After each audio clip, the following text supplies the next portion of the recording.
بسم الله الرحمن الرحيم marka ugu horeysa mahad baan u celinahay SNTV sidaan aan u maleynay inaad maqasheen aniguna aan soo gaaray SNTV waa raadiyo Muqdisho waa la jiray raadiyo Muqdisho saaxiib kaliya xoog dalka Soomaaliyeed leeyahay waxa kaliya oo maxaan ku radaa ciidanka motivationkii heesaska aragteen malaayiinta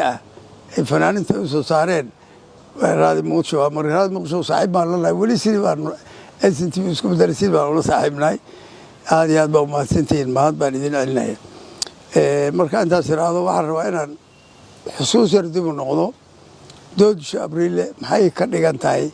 maxay sijiilkaygii iyo kuwii aniga igu horreeyay ay uga dhignay annaga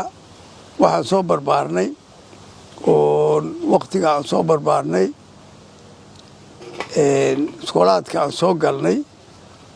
waa waqtigii dowladnimada la qaatay Israel iyo guwaabadii gobonimo doonka ay very strong ahayd very strong ahayd waxaa ku barbaariyay iskoolaadkan ku sheegi jiray Soomaaliya waxay u baahan tahay dhul istiraatiijiga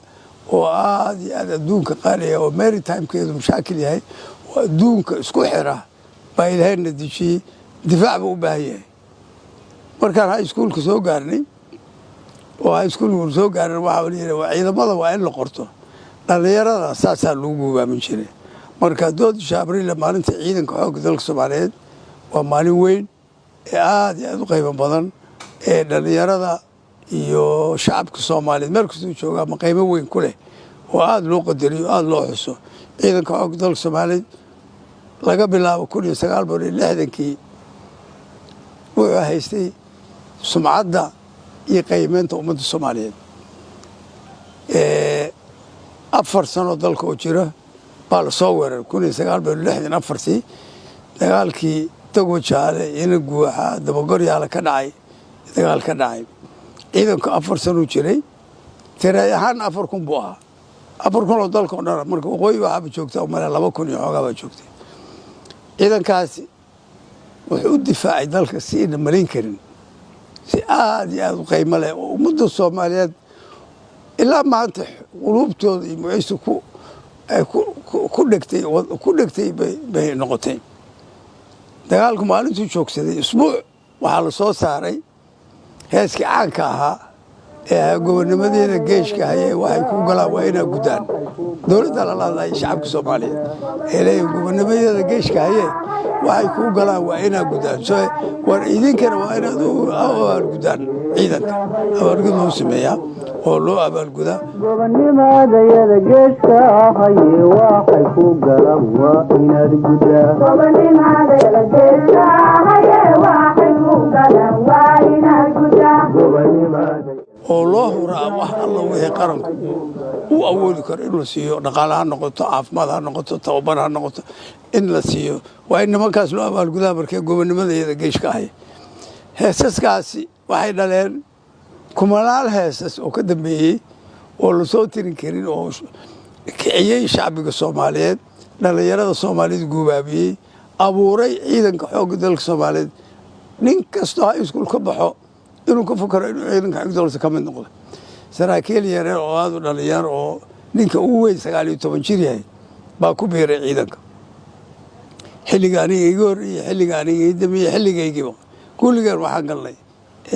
militariga galnay jaamacaduna waa yaraayeen oo duruuf u kalifaysa way jireen jaamacad badan ma jirin marka maalintaas waxay ka dhigan tahay maalin qiimo weyn qiimo u leh ummadda Soomaaliyeed sharaf u leh bay uga dhigan tahay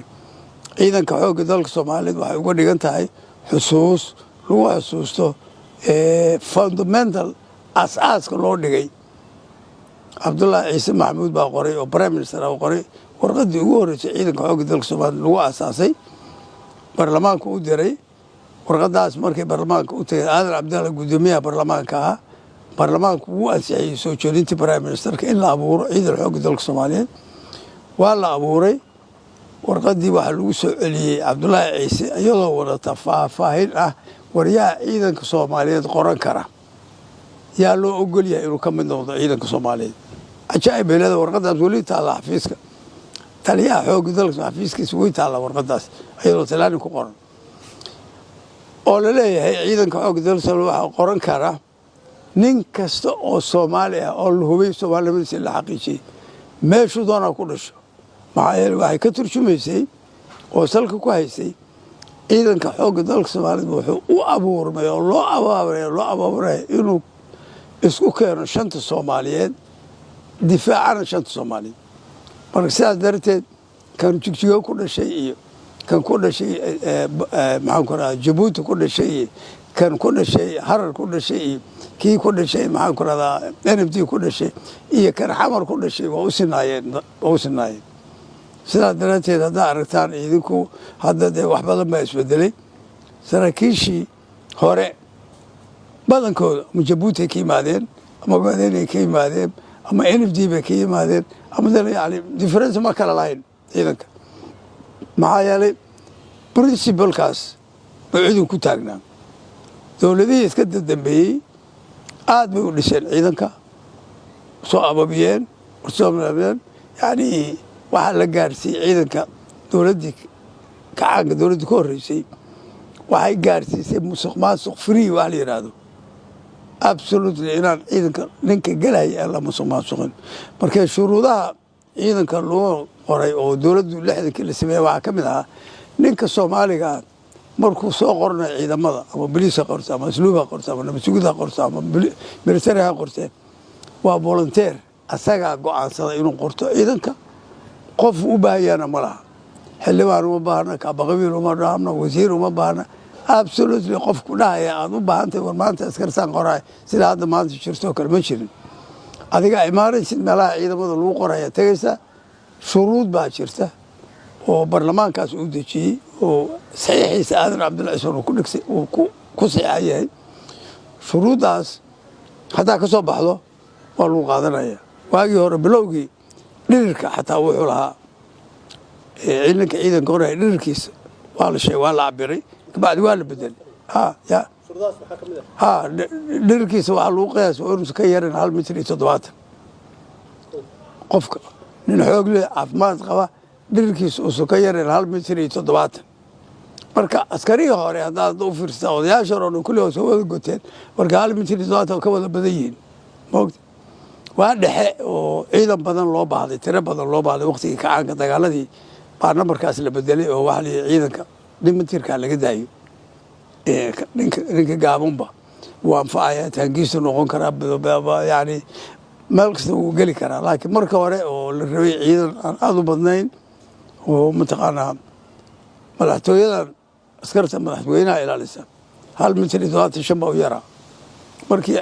madaxdu timaado way yaabi jireen dadka madaxweynayaasha adduunka markay noo yimaadeen laba hormood oo dhirirkooda aad yaabaysid markaasaa mararka qaarkood madaxweynaha waxay noqonayaan shimbire dad gaagaaban oo askarta markay u soo dhowaadaan salaamaan markii dambana wuxuu isku bedelay marka saiskaas aad buu fiicnaa ciidankii hore ciidamada Cali Boobe iyo Cali Bacaad iyo kulli mitirkaas lagu wada qaatay saraakiishuna saasay ahayd mitirkaa lagu qaadan jiray 1.70 mitir baa ugu yaraa saraakiisha la qaadan jiray xilli hore baa jiray oo saraakiisha high school ku yaraa xilligaas high school ku yaraa saraakiisha mitir lama saari jirin marka high schoolka waxaa ka baxa 30 qof ciidanku wuxuu baayay 50 qof marka shahaadada lagu xiri jiray dhir lagu xiri jiray always waxaan ku dacaynayn jiray qoladiga gaabka baa dhin jirnay marka ayaga shahaada ku xirnaayeen dhir ku xireen marka saasuu ciidanku ku abuurmay dowladdii kacaanka markay dhalatay ciidanka dowladda Soomaaliyeed waxay kula heshiisay midowga Soviyetic in ciidan 20 kun nolol dhiso nolol qalabeeyo arrintaas waxay keentay ciidanka xoogga dalka Soomaaliyeed midowga Soviyetic oo aad iyo aad uga horbaxo la tababaro akademiyaasha la geeyo ay soo baxaan saraakiil ciidanka dhulka ciidanka cirka ciidanka badda dhaqaatiir injineero nooc walba nooc kasta oo farsamo oo ka jiri karta ciidanka inay ka soo baxaan ay soo tababareen waxaan ka xusi karaa saraakiishaasi markay dib ku soo noqdeen waagaab Soomaali ma qorneen dadku Soomaali ma yaqaano hubka iyo technical iyo wax la haystana af ajnabi ku qoran yihiin saraakiisha ama talaala lagu soo baray ama carabi lagu soo baray ama ruush baa lagu baray waa wiil yar oo Soomaali oo geel jira ah oo weligiis iskuul gelin oo weligiis aan yani qalin qaadan mid quraanka mid dhigtay waa la heli jiray laakiin sidee loogu sheegaa waxay saraakiisha sameeyeen marka miraculous baan dhihi jiray nin waliba wuxuu soo bartay ama badeerada soo bartay ama bada ama markaba soo bartay ama taangiga soo bartay hal turjumaani waa la turjumay markii la turjumay askarta turjumaadaas la baray waxa la baray in la kan taangiga kan waxa masfac baliya kan waxa la gooyim tirbaliya kan kuwaas kale artillery lagu hogaamiyo haliya kan buu baliya buu iska qabsanay buu ama warshaygaana la yiraahdaa marka askartu sida uu wada qabsatay waxaan noqonay ciidanku wuxuu noqday ciidan af Soomaali ku hadla af Soomaali aan qornayn ciidan ku hadlo noqday oo ku abtirsada af Soomaali marka aad buu successful u noqday wiilasha yarka maskaxdooda ma malayn kartid dhalinyaro fresh baa soo qoraya waxa loo sheegay wixii waa qabsanayeen waxyaalaha la yaab kale oo aniga aan takhasus gaar u lahaa artillery ka mid ah ciidamada artillery xisaabta waxay xisaab bay ku shaqeeyaan xisaabtana waxay ku shaqeeyaan wax la yiraahdo decimal yani decimal chachab hal number ma waa kuwa numberka way ka dhibadan yihiin xisaabtoodu way ka dhibadan tahay moogta maxaa yeelay cabirkaas waxaa la rabaa in la saaro 004 or 004 nin mathematics yaqaana keeni kara moogta